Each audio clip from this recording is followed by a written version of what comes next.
Hello, it's Mama Mo. Would you like to know what we're having for Sunday dinner? It's going to be paella. And we have a special guest, the big chef of Kusina ni MonCesCa. Please welcome Lolo ni Bella. Say hi. Hi. We are in our backyard to cook some paella. Here are the many ingredients we are going to use for the paella.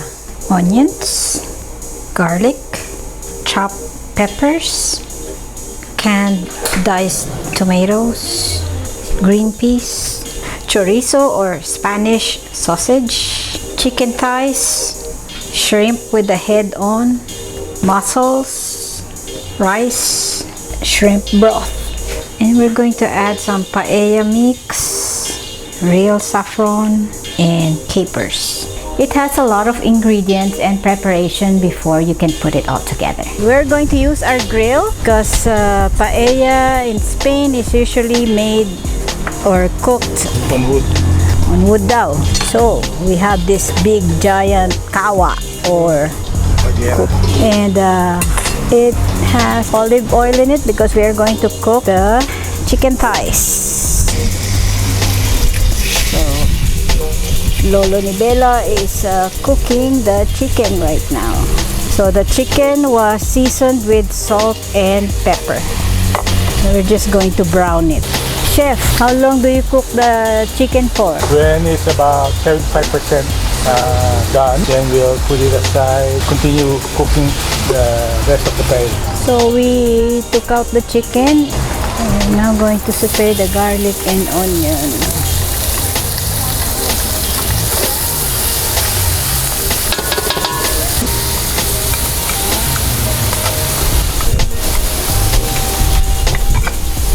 Oh, bango. Add the sausage. So the sausage with the onion and garlic is going to add flavor to the paella. Now we're going to add the diced bell pepper and the diced tomato. Mix everything up. Simmer for 5 minutes. Lolo, tanong ko.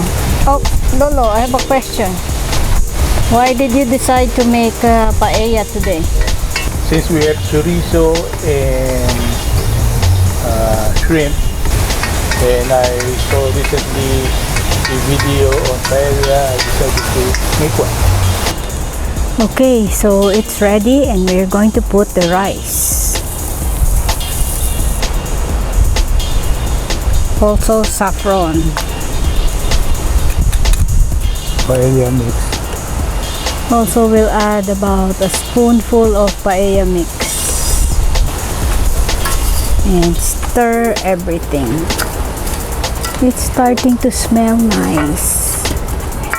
So we have to stir it so that the rice will absorb the sauce before we pour in the broth. So we're gonna pour about 6 cups of shrimp broth.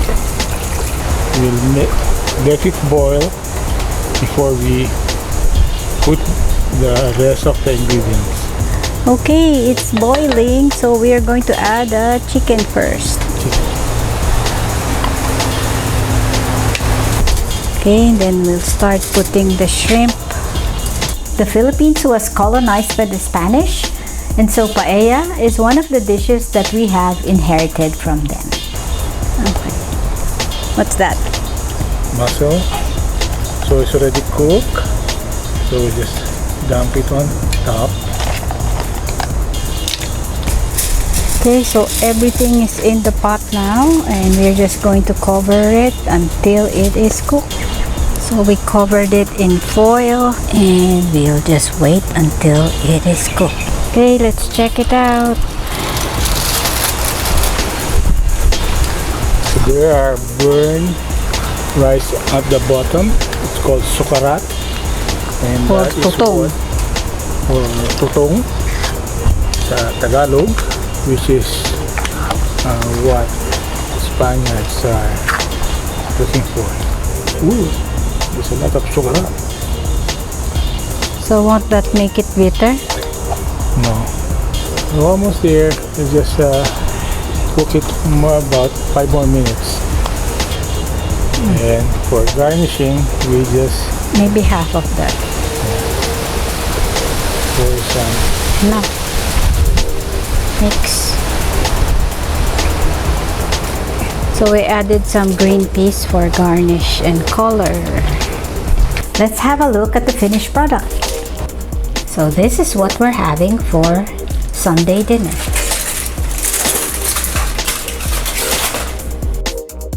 Ooh, it looks so yummy!